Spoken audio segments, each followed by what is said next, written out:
Hello dear students, welcome to नवांको Digi lessons. Students, आज हम डॉक्टर करण सिंह के द्वारा लिखा हुआ एक बहुत ही फेमस ऐसे पढ़ेंगे जिसका नाम है youth and the task ahead. सबसे पहले हम राइटर के बारे में जानेंगे। डॉक्टर करण सिंह का जन्म 9 मार्च 1931 को कैंस, फ्रांस में हुआ। ये 1947 से 1979 तक और 2000 से वर्तमान तक इंडियन नेशनल कांग्रेस के सदस्य हैं। इनकी वाइफ का नाम है यशोराज्य लक्ष्मी। ये डोगरा डायनेस्टी को बिलोंग करते हैं। इनके चिल्ड्रन हैं अजातशत्रु सिंह और Vikramaditya Singh.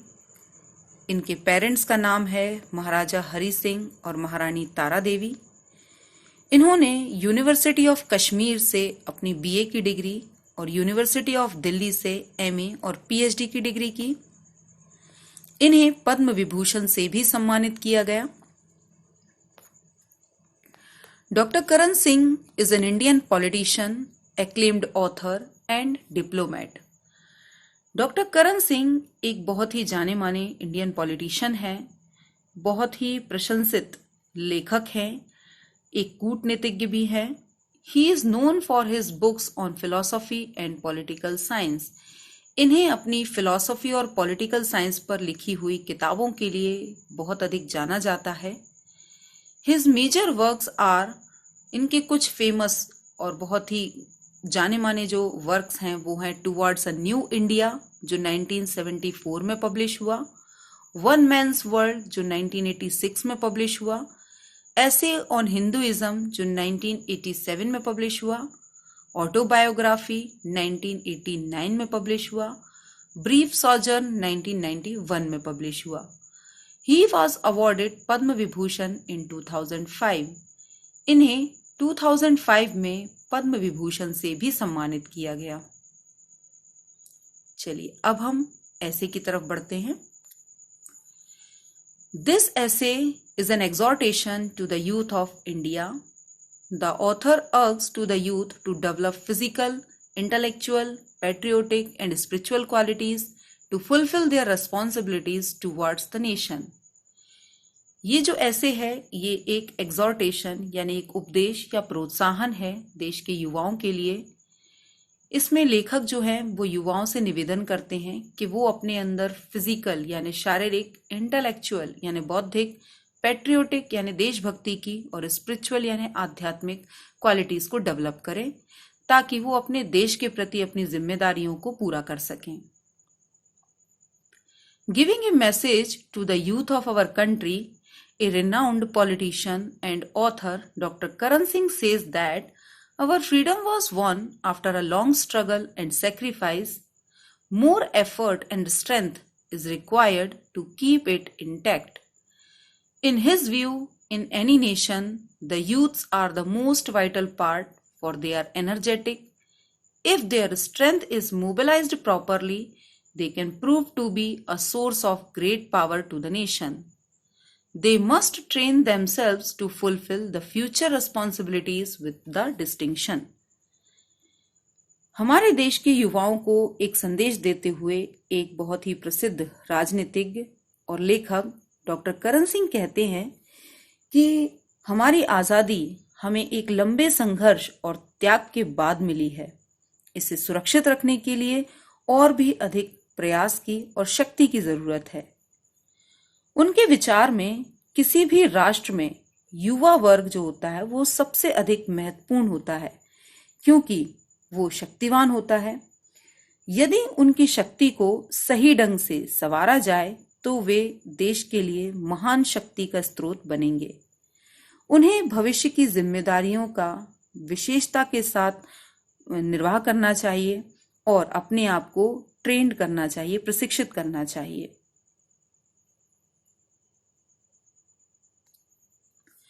The author addresses a few words to the young men and women with a view to inspire them for the service of the nation, as he thinks that our youths can equip themselves with several distinct dimensions.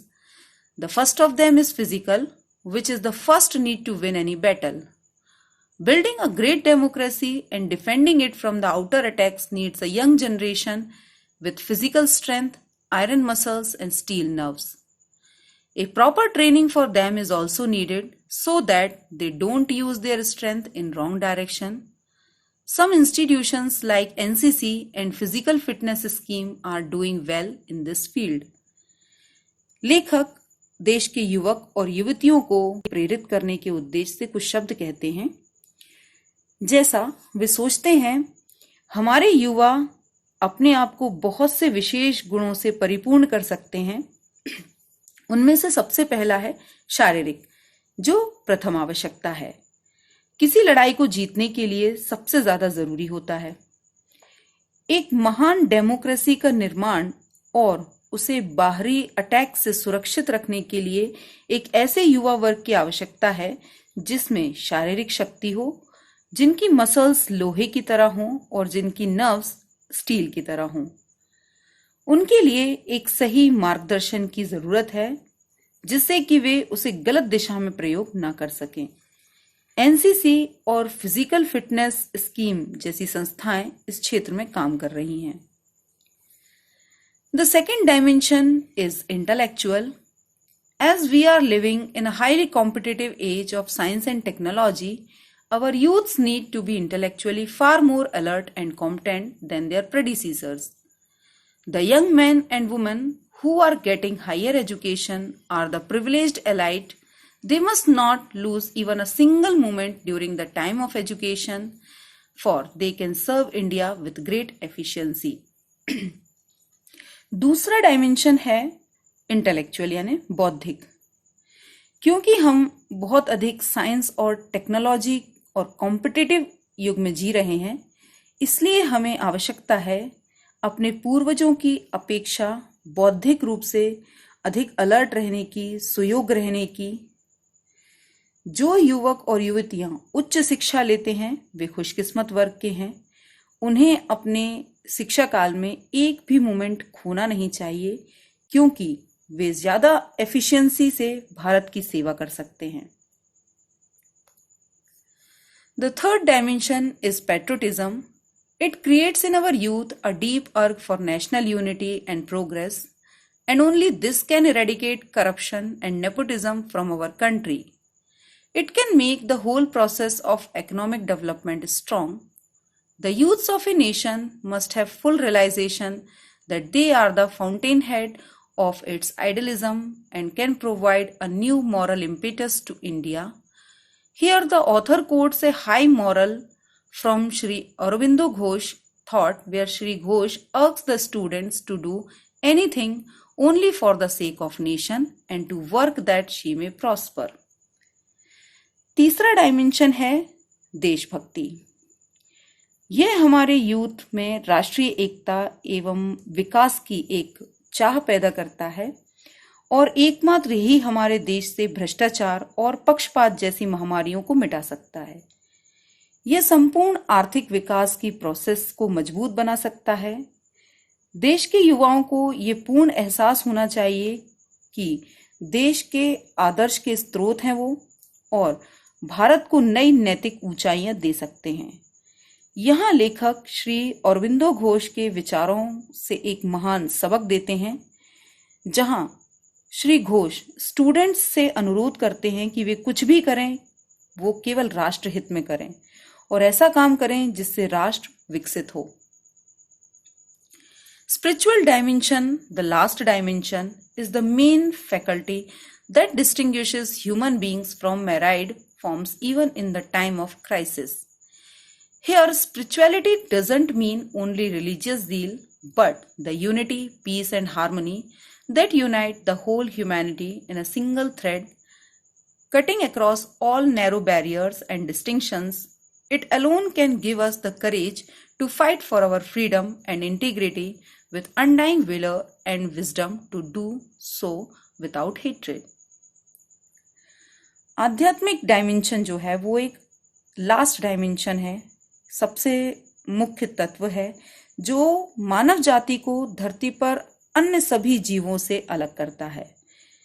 यहाँ spirituality का मतलब केवल धार्मिक चाहत नहीं है, बल्कि एकता, शांति और भाईचारे से है, जो संपूर्ण मानवता को संकीर्ण बंधनों से, नैरो बाउंड्रीज से और भेदभाव से अलग एक सूत्र में या एक धागे में पिरोता है। यही अकेला हमें बिना हेट्रेड, बिना घृणा के, बहुत ही जुझारूपन से, ज्ञान के साथ आजादी एवं एकता के लिए लड़ने का साहस देता है। Summarizing his views, Dr. Karan Singh says that the physical, intellectual, patriotic, and spiritual are the dimensions in which our young generations must equip themselves in order to serve the nation in a proper way. In a continuous process, however, the actual need on the part of our youth is the keen sense of participation in the great advent of nation building, since for every youth there is no dearth of avenues for national service. अपने विचारों को समाप्त करते हुए doctor Karan Singh कहते हैं कि शारीरिक, बौद्धिक, देशभक्ति और आध्यात्मिक ऐसे आयाम हैं जो हर युवा वर्ग को सीखने चाहिए। अपने देश की सेवा के लिए यह एक निरंतर प्रोसेस है, परंतु वास्तविक जरूरत युवाओं की राष्ट्र निर्माण में भागीदारी के प्रति उनकी खुद की रुचि है, क्योंकि प्रत्येक युवा के लिए राष्ट्र सेवा की राह में कमी नहीं है। महत्वपूर्ण प्रश्न अवसर का है। The important thing is the question of opportunity that we must provide to our young people for serving the nation at this crucial junction. There is so much to be done, so the younger generation today faces challenges graver than which their forefather had confronted. Our youth will have to tackle the situation, and the author is confident that Indian young generation will overcome all the challenges. यहाँ पर सवाल आता है परिस्थितियों का, अवसरों का, जो इस विषम परिस्थिति में अपने युवाओं को देश सेवा के लिए देना चाहिए। काफी कुछ करना चाहिए। इसलिए युवा पीढ़ी के सामने अपने पूर्वजों से अधिक गंभीर चुनौतियां हैं। हमारे युवा वर्ग परिस्थिति का सामना करेंगे और लेखक को विश्वास है कि भारतीय युवा हर चुनौती को जीत लेंगे। आई होप स्टूडेंट्स आपको ये ऐसे अच्छे से समझ में आया होगा। Thanks for watching.